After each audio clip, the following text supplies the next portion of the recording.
बालेश्वर जिला नीलगिरी थाना श्यामसुंदरपुर पंचायत द्वारिका ग्रामर नलकूप खनन कर ठिकादार प्रमोद कुमार बारिक 45 वर्ष पुतुरा प्रेमा बारिक 28 वर्ष उभय 25 तारीख सकाल 8 घटिका समय से ग्रामर श्रमिक मनोज कुमार बेहेरा काम करने न जीवारु प्रथमे असभ्य भाषा गाड़ी गुलज करने सहित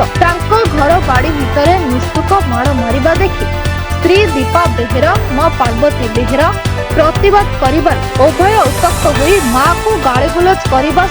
स्त्री को टणा उतरा करी सर्वसम्मुख उल्लंघन कर अपमानित करथिले बोली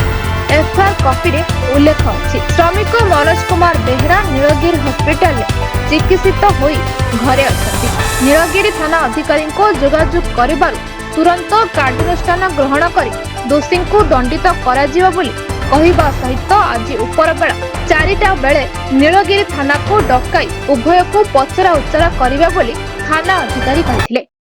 अभावी लोक काम करुछु ता पछर गोडौछि मो पैसा पत्र न दवा द्वारा बहुत अवस्थार मु रहउछि मो घर द्वार भी नहीं आपण भी इनक्वारी करी देखंतु मु बहुत गरीब खाइते भी पाउनी तो पैसा मागिबा द्वारा मते बहुत टक्कर करूछथि मते बहुत पिटुछथि कहउछथि गाड़ी चोरी के मारे देबे बोले आपण जदि न बुझिबे कहीं आईन कानून किछि बुझुनी ए पाउ धर के मो बोलुछि